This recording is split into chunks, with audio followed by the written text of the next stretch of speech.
Hello friends, I am Prakash from TNBC Online Academy. So இந்த video பதிவு பார்த்தீங்கன்னா எதுக்காகன்னு பார்த்தீங்கன்னா டிஎன்பிசி ஆன்லைன் அகாடமி மூலமாக குரூப் 1 மெயின்கான டெஸ்ட் பேட்ச் காண்டக்ட் பண்ணியிருக்கோம். ஸோ அதில் விருப்பமுள்ள மாணவர்கள் ஜாயின் பண்ணிக்கலாம். ஸோ அதனுடைய கொஸ்டின் மாடல் எப்படி இருக்குது என்பதை பற்றி தான் பார்க்க போகிறோம். ஸோ டிஎன்பிசியில் மெயின் எக்ஸாமுக்கான கொஸ்டின் பேப்பர் எப்படி இருக்குன்னா 12/7/2019 அன்று டிஎன்பிசியால் நடத்தப்பட்ட மெயின் தேர்வுக்கான பேப்பர் எப்படி இருந்ததோ அந்த முறையில் தான் பார்த்திங்கன்னா உங்களுக்கு கொஸ்டின் வழங்கப்படும். ஸோ டிஎன்பிசி பார்த்திங்கன்னா 12/7/2019 அன்று மெயின் தேர்வு லாஸ்ட் டைம் காண்டக்ட் பண்ணாங்க. ஸோ அதில் பேப்பர் 1 பேப்பர் 1ல் பார்த்திங்கன்னா டோட்டலாக 3 யூனிட் இருக்கும். ஸோ டோட்டலாக பார்த்திங்கன்னா மெயின்ஸில் 3 பேப்பர் இருக்குது. ஸோ அதில் ஒவ்வொரு பேப்பர்லேயும் 3 யூனிட் இருக்குது. ஸோ அதுக்கான பேப்பர் 1க்கான டிஎன்பிஎஸ்சியால் நடத்தப்பட்ட ஒரிஜினல் மெயின் தேர்வு கொஸ்டின் பேப்பர் தான் இதில் பார்க்க போகிறோம். ஸோ இந்த மாடலில் தான் நம்ம டிஎன்பிஎஸ்சி ஆன்லைன் அகாடமி டெஸ்ட்டை கண்டக்ட் பண்ண போகிறோம். ஸோ அதில் பேப்பர் 1ல் பார்த்தீங்கன்னா மொத்தம் 3 யூனிட்டு. ஸோ யூனிட் 1 பார்த்தீங்கன்னா நவீன இந்திய வரலாறு மற்றும் இந்திய பண்பாடு. நவீன இந்திய வரலாறு மற்றும் இந்திய பண்பாடு. யூனிட் 2 பார்த்தீங்கன்னா சமூக பொருளாதார போக்குகள் இந்தியா மற்றும் தமிழக அளவில். யூனிட் 2 சமூக பொருளாதார போக்குகள் இந்தியா மற்றும் தமிழக அளவில். ஸோ அடுத்த யூனிட்டு 3 கணிதம் மற்றும் அறிவு கூர்மை. So mental ability. ஸோ இந்த 3 யூனிட் தான் பார்த்திங்கன்னா பேப்பர் 1ல் இருக்குது. ஸோ ஒவ்வொரு யூனிட்லேயும் எப்படி கொஸ்டின் கேட்டிருக்காங்க டிஎன்பிசியில் லாஸ்ட்டு மெயின் எக்ஸாம்லன்றது தான் இந்த வீடியோவில் பார்க்க போகிறோம். ஸோ இந்த மாடலில் தான் நம்ம டிஎன்பிசி ஆன்லைன் அகாடமி டெஸ்ட் பேட்சும் நடைபெறும். ஸோ இப்போ வீடியோக்குள்ளே போகலாம் வாங்க. இங்கே பாருங்கள், தேர்வு combined civil services examination 1 group 1 services main written examination. So subject பார்த்தீங்கன்னா general studies paper 1. General studies paper 1. தேர்வு நடைபெற்ற நாள் 12/7/2019. ஸோ இப்படி தான் சிக்னேச்சரு ரிஜிஸ்ட்ரேஷன் நம்பர்லாம் கேட்பாங்க. ஸோ அதெல்லாம் ஃபில் பண்ணிங்க. பொது அறிவு ஜென்ரல் ஸ்டடீஸ் தாள் 1. ஸோ இது பார்த்தீங்கன்னா டைம் டூரேஷன் பார்த்தீங்கன்னா 3 hours. Time duration 3 hours. மொத்த மதிப்பெண் பார்த்தீங்கன்னா 250. ஸோ டோட்டலாக 3 தாள்களையும் சேர்த்து 750 மார்க்ஸு. ஸோ ஒவ்வொரு தாளுக்கும் பார்த்தீங்கன்னா 250. பேப்பர் 3 இருக்குது மெயினில். ஸோ அதில் ஃபஸ்ட்டு பேப்பர் தான் பார்க்குறோம். ஸோ ஃபஸ்ட்டு பேப்பரில் 3 யூனிட்டை சேர்த்து பார்த்திங்கன்னா மொத்த மதிப்பெண்கள் 250. ஸோ இதில் வர இன்ஸ்ட்ரக்ஷன்லாம் கொடுத்துருக்காங்க, தேர்வுகளுக்கான அறிவுரை. ஸோ அதெல்லாம் நம்ம டெஸ்ட் பேட்ச் நடைபெறும்போது பார்த்துக்கலாம். ஸோ நம்ம கொஸ்டின் எப்படி கேட்டிருக்காங்கன்றதை பற்றி மட்டும் பார்க்கலாம். ஸோ ஒவ்வொரு யூனிட்டில் இருந்தோம். ஸோ கொஸ்டின் பேட்டர்னா என்னன்னு பார்க்கலாம். ஃபஸ்ட்டு பாருங்கள், யூனிட் 1. ஸோ தாள் பேப்பர் 1ல் மொத்தம் யூனிட் சொன்னேன். ஸோ அதில் யூனிட் 1ல் இருந்து பாருங்கள், செக்ஷன் ஏ. யூனிட் 1ல் செக்ஷன் ஏ. ஸோ இதில் பார்த்தீங்கன்னா ஒவ்வொரு வினாவிற்கும் 150 சொற்களுக்கு மிகாமல் விடையளிக்கவும். ஸோ அவங்க என்ன சொல்கிறாங்களோ அந்த வார்த்தைக்குள்ளே தான் நம்ம எக்ஸாம் எழுதணும். ஸோ அபவ் 150 எழுதுனா, ஸோ 150 என்பது வேர்ட்ஸு. ஸோ எழுதுனா அவங்க மார்க்கு அதிகம் போடுவாங்கன்னு நினைக்கக்கூடாது. ஸோ அவங்க நம்மளுடைய ஹேண்ட் ரைட்டிங்கோ அழகாக எழுதோ ஸ்பெல்லிங் மிஸ்டேக்கை இந்த எக்ஸாமில் பார்க்க மாட்டாங்க. ஸோ கண்டென்ட் நம்ம எப்படி கொடுத்துருக்கோம் அப்படின்றத பார்ப்பாங்க. ஸோ 150 சொற்கள்னால் அந்த 150 சொற்களுக்கு மேலே நம்ம எழுதக்கூடாது. Answer not exit 150 words. So பார்த்தீங்கன்னா 150 வேர்ட்ஸு மேக்ஸிமம் 1.5 hour பேஜ் வரும். ஸோ ஒரு பேஜுக்கு 47 என்னவோ கொடுத்துருப்பாங்க. ஸோ டோட்டலாகவே 47. 47 லைன் வரும். ஸோ 150 வேர்ட்ஸில் வந்து நீங்கள் எழுதணும். ஸோ ஒவ்வொரு வினாவிற்கும் 10 மதிப்பெண்கள். ஸோ ஒவ்வொரு வினாவிற்கும் பார்த்திங்கன்னா 10 மதிப்பெண்கள் வழங்கப்படும். ஸோ மறுபடியும் பாருங்கள் சொல்கிறேன். யூனிட் 1ல் மொத்தம் 3 பிரிவு இருக்குது. ஸோ அதில் பிரிவு 6 பார்த்தீங்கன்னா 150 சொற்களுக்கு மிகாமல் விடையளிக்கணும். ஸோ எத்தனை கொஸ்டின் கேட்பாங்கன்னா 5 வினாக்கள், எவையேனும் 4 வினாக்களுக்கு மட்டும் விடையளிக்கவும். ஸோ டோட்டலாக செக்ஷன் 7 பார்த்தீங்கன்னா 5 வினாக்கள் வந்து கொடுத்துருப்பாங்க. ஸோ அதில் 4 வினாக்களுக்கு கம்பல்சரி வந்து ஆன்சர் பண்ணி ஆகணும். ஸோ ஒவ்வொரு வினாவிற்குமான மதிப்பெண் பார்த்திங்கன்னா 10. ஒவ்வொரு வினாவிற்குமான மதிப்பெண் 10. ஸோ அப்போ யூனிட் 1ல் பிரிவு 6 பார்த்தீங்கன்னா டோட்டலாக 4 கொஸ்டின் வந்து நம்ம ஆன்சர் பண்ணி ஆகணும். ஸோ 5 கொஸ்டின் கொடுப்பாங்க. ஒவ்வொரு வினாவிற்குமான மதிப்பெண் 10. ஸோ 5 கொஸ்டின் வந்து லாஸ்ட்டு 2019 நடந்த மெயிலில் என்னென்ன கொஸ்டின் கேட்டிருக்காங்க பாருங்கள். நமது தேசிய லட்சினை பற்றி விளக்குக. ஸோ அசோக சக்கரம். ஸோ அதனுடைய தமிழாக்கம் தான் பார்த்தீங்கன்னா இது பியூரு தமிழாக்கம் தேசிய லட்சினை. ஸோ இங்கிலீஷில் பார்த்தீங்கன்னா நேஷ்னல் எம்பளம். ஸோ நமது தேசிய லட்சினை பற்றி விளக்குக. மேலும் இந்திய தேசிய இயற்கை சின்னங்களை வரிசைப்படுத்துக. ஸோ இதில் பார்த்தீங்கன்னா 2 கொஸ்டின் கேட்டிருக்காங்க. ஸோ நம்ம வந்து கொஸ்டின் எத்தனை கேட்டிருக்கான்னு கேட்டு அதுபடி நம்ம வந்து ஆன்சர் பண்ணோம். ஸோ இதில் 10 தேசிய லட்சினை பற்றி விளக்குக. ஸோ அசோக சக்கரம். ஸோ அது எப்போ கொண்டு வந்தது, எப்படி கொண்டு வந்தது, எங்கேருந்து எடுத்தாங்க, அதை பற்றி எக்ஸ்பிளைன் பண்ணோம். அடுத்து தேசிய இயற்கை சின்னங்கள். ஸோ நம்மளுடைய இயற்கை சின்னம் என்னது, தேசிய பறவை மயில். ஸோ அது மாதிரி தேசிய விலங்கு, அது மாதிரி என்னென்ன நமக்கு தேசிய மலர் பார்த்திங்கன்னா தாமரை. ஸோ இது என்னென்ன இருக்குன்றதை நம்ம கீழே எழுதிடணும். ஃபஸ்ட்டு பார்த்திங்கன்னா கொஸ்டினுக்கு ஆன்சர் பண்ணிடணும். ஸோ அதை பற்றி எம்பளம் பற்றி விளக்கிட்டு ஸோ நம்மளோட தேசிய சின்னங்கள்னு அடுத்த கொஸ்டினுக்கு போட்டு அந்த சின்னங்களை மட்டும் பற்றி எழுதினா போதும். ஸோ இதை வந்து நமது தேசிய லட்சினை பற்றி விளக்குன்னு சொல்லியிருக்காங்க. ஸோ இதுக்கான பேஸ் கொடுத்துருக்காங்க பாருங்கள். ஸோ இந்த பேஸ் இப்படி தான் வந்து உங்களுக்கு கொஸ்டின் பேப்பர் வந்து கொடுப்பாங்க.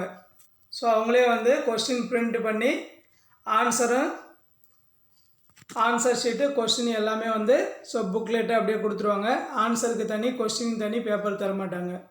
ஸோ 2வது கொஸ்டின் பாருங்கள். மதுரை காந்தி என அழைக்கப்பட்டவர் யார், அவரது சாதனைகளை வரிசைப்படுத்துக. ஸோ 2வது கொஸ்டின் மதுரை காந்தி என அழைக்கப்பட்டவர் யார், அவரது சாதனைகளை வரிசைப்படுத்துக. ஸோ 3வது கொஸ்டின் பாருங்கள். 1773ஆம் ஆண்டு ஒழுங்குமுறை சட்டத்தின் முக்கிய சரத்துக்களை விவாதி. Discuss the important provisions of the regulating act of 1773. So டோட்டலாக 5 கொஸ்டினில் 3 கொஸ்டின் பார்த்துட்டோம் என்னென்னன்ட்டு. பகுதி 4வது கொஸ்டின். மக்களை தேசிய இயக்கத்தில் பங்கு பெற செய்திட காந்தியடிகள் ஆரம்பித்த பல்வேறு இயக்க நடவடிக்கைகளை பற்றி விவரி. மக்களை தேசிய இயக்கத்தில் பங்கு பெற செய்திட காந்தியடிகள் ஆரம்பித்த பல்வேறு இயக்க நடவடிக்கைகளை பற்றி விவரி. ஸோ எல்லாமே ஈஸி தான். ஸோ இதெல்லாம் பார்த்திங்கன்னா மாடர்ன் ஹிஸ்ட்ரியிலேருந்து கேட்குறாங்க, நவீன இந்தியா.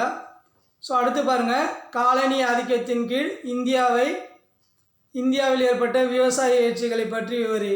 ஸோ கோல்கள் கிளர்ச்சி. ஸோ இது மாதிரிலாம் நடந்துச்சு பார்த்தீங்களா. ஸோ அதை பற்றி தான் நம்ம முண்டா கிளர்ச்சி. ஸோ இது போல் பற்றி நாம் வந்து இங்கே விவரிக்கணும். ஸோ ஆன்சர் பார்த்திங்கன்னா பாயிண்ட் அவுட்டில் எழுதணும். ஸோ பேராவாக நம்ம எழுதக்கூடாது. ஸோ இன்ட்ரடக்ஷன் கொடுக்கணும். ஸோ அடுத்து பாயிண்ட்ஸ் கொடுக்கணும், சப்ஹெட்டிங் கொடுக்கணும், லாஸ்ட்டாக கன்க்ளூஷன். ஸோ முடிவுரை கொடுக்கணும். முன்னுரை, சப்ஹெட்டிங்கு, முடிவுரை. ஸோ ஒவ்வொரு கொஸ்டின் இப்படி கொடுத்தீங்கன்னா உங்களுக்கு வந்து மார்க் வந்து நல்லா அள்ளிக்கலாம். ஸோ இப்போ டோட்டலாக பார்த்தீங்கன்னா பார்ட் 7 5 கொஸ்டின் கொடுத்துருக்காங்க. ஸோ இதில் 4 கொஸ்டின் நம்ம அட்டென்ட் பண்ணோம். ஸோ எந்த கேள்வி நம்ம எழுதலையோ அந்த கேள்வியை வந்து ஒரு டேஷ் கோடு மட்டும் ஒரு லைன் இழுத்து விட்டுருந்தோம். ஸோ ஆன்சர் எழுதும்போது பார்த்திங்கன்னா நம்ம எந்த வித சிம்பிளோ எதுவுமே நோட் பண்ணக்கூடாது. ஒன்று யூஸ் பண்ணோம், பாயிண்ட் யூஸ் பண்ணோம், அவ்வளோதான். ஸோ எந்த வித சிம்பிள்ஸோ அல்லது மதத்தை குறிப்பிடும் சிம்பிள்ஸும் நம்ம எதுவுமே வந்து இதில் யூஸ் பண்ணக்கூடாது. ஸோ கலர் பென்னில் அண்டர்லைன் பண்ணக்கூடாது. ஒன்லி ஒன் கலரில் மட்டும்தான் எழுதணும். ஸோ இப்போ இதில் 4 பைக் 40 மார்க் வந்துருச்சு பகுதி ஆல. ஸோ அடுத்து செக்ஷன் பி பகுதி ஆ.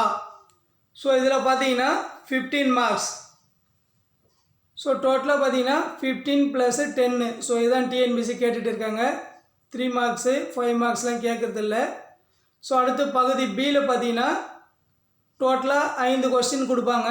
ஸோ அதில் பார்த்தீங்கன்னா 15 மார்க் ஒவ்வொன்றுத்துக்கும்.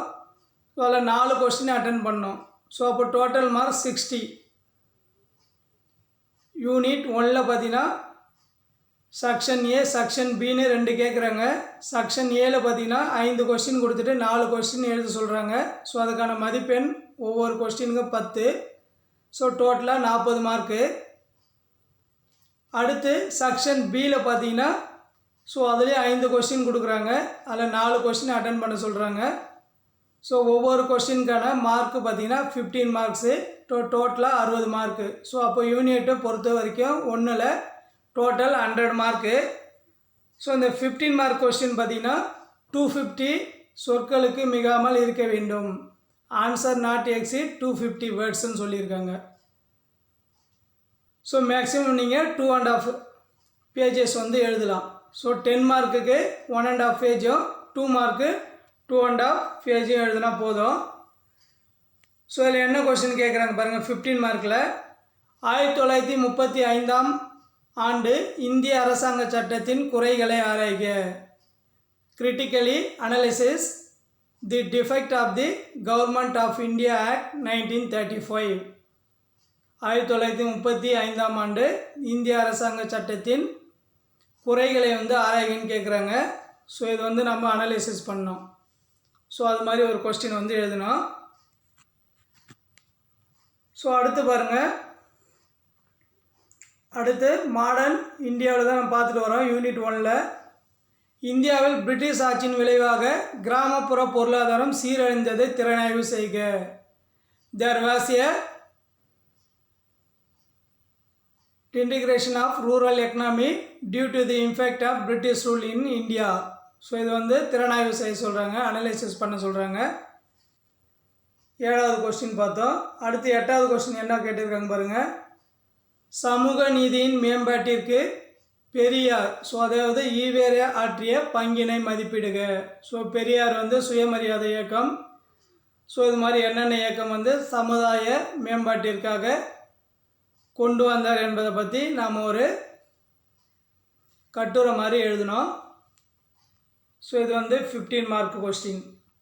ஸோ அடுத்த கொஸ்டின் பார்த்தீங்கன்னா 9வது கொஸ்டின்.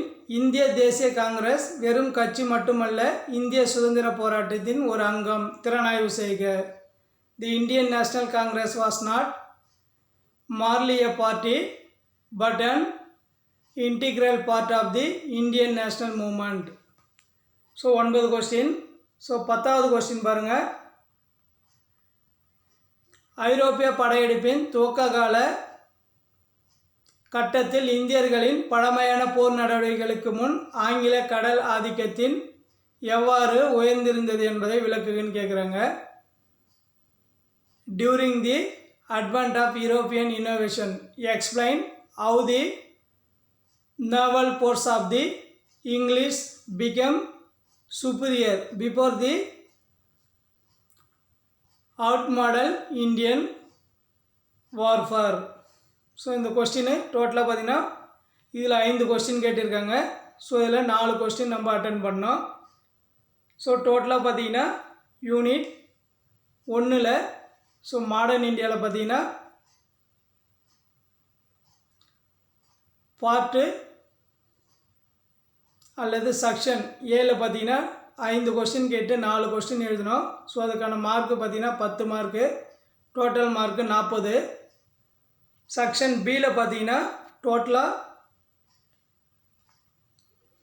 5 கொஸ்டின் கேட்குறாங்க. ஸோ அதில் 4 கொஸ்டின் அட்டன் பண்ணோம். ஸோ டோட்டல் மார்க் பார்த்தீங்கன்னா 15. ஒரு கொஸ்டினுக்கு 15, டோட்டல் மார்க் 60. ஸோ டோட்டலாக 100 மார்க் வந்து செக்ஷன் ஏ பியில் கேட்டிருக்காங்க. ஸோ அடுத்து யூனிட் 2 பாருங்கள். யூனிட் 2ல் ஸோ அதே மாதிரி செக்ஷன் ஏ. ஸோ ஏல பார்த்தீங்கன்னா ஸோ அதே 5 கொஸ்டின் கொடுத்துட்டு 4 கொஸ்டின் எழுத சொல்லுவாங்க. ஸோ 10 மார்க் ஒவ்வொரு கொஸ்டினுக்கும், டோட்டலாக 40 mark.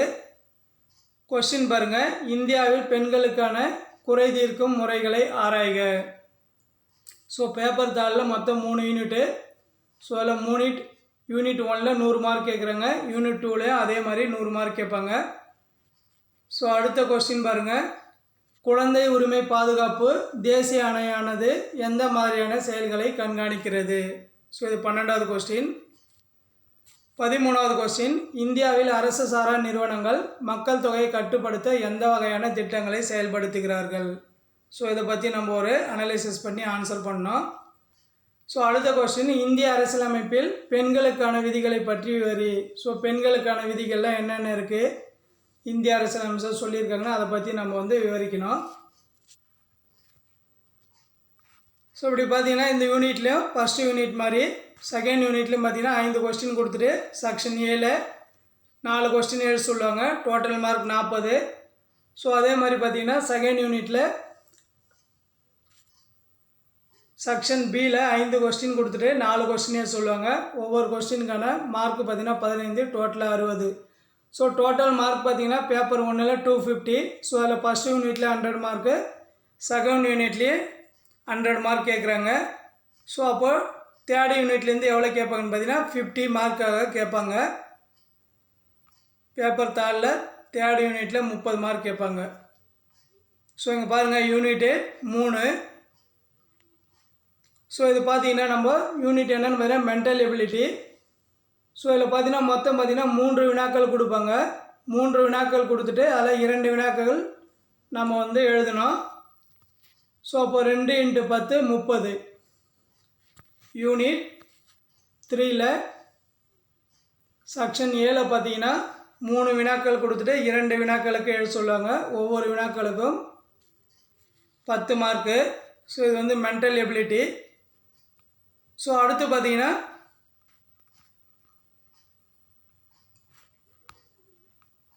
Unit 3ல் section B. So இதில் பார்த்தீங்கன்னா 3 கொஸ்டின் கொடுத்துட்டு இதுலேயும் பார்த்தீங்கன்னா 2 கொஸ்டின் ஆன்சர் பண்ணோம். ஒவ்வொரு கொஸ்டினுக்கான ஆன்சர் பார்த்தீங்கன்னா 15 மார்க். ஸோ டோட்டலாக ஃபஸ்ட் யூனிட்டில் 100 மார்க்கு, செகண்ட் யூனிட்டில் 100 மார்க் கேட்குறாங்க. தேர்ட் யூனிட் மென்டல் எபிலிட்டிலேருந்து 30 மார்க்ஸ், டோட்டலாக 50 மார்க்ஸ் கேட்குறாங்க. ஸோ அதில் பார்த்தீங்கன்னா செக்ஷன் பியில் 2 10 மார்க் கொஸ்டினும், செக்ஷன் ஏல 2 10 மார்க் கொஸ்டினும், செக்ஷன் பியில் பார்த்தீங்கன்னா 2 15 மார்க் கொஸ்டின். ஸோ டோட்டல் பார்த்தீங்கன்னா 30 மார்க்கு. ஸோ இது 30, அது ஒரு 20, 50 மார்க்கு டோட்டலாக. ஸோ மொத்தம் பார்த்தீங்கன்னா தாள் 1ல் 250 மார்க்ஸு. ஸோ அவங்க டோட்டலாக எத்தனை கொஸ்டின் கேட்குறேன்னா 26 கொஸ்டின்ஸ் கேட்பாங்க. டோட்டலாக பார்த்தீங்கன்னா 26 கொஸ்டின் கேட்பாங்க. ஸோ இதில் பார்த்தீங்கன்னா எல்லா யூனிட்லேயும் எல்லா செக்ஷனில் ஒரு கொஸ்டின் எக்ஸ்ட்ரா கொடுத்துருப்பாங்க. ஸோ அப்போ நம்ம அதை தவிர்த்து மற்ற எல்லா கொஸ்டினுக்கும் கம்பல்சரி ஆன்சரை நம்ம எழுதி ஆகணும். ஸோ குரூப் 1 மெயின்ஸை பொறுத்த வரைக்கும் பேப்பர் கம்ப்ளீஷன் முக்கியமானது. ஸோ பேப்பரை நம்ம ஃபுல்லாக எல்லா கொஸ்டினும் கம்ப்ளீட் பண்ணி ஆகணும். ஸோ எந்த கொஸ்டினையும் விடக்கூடாது.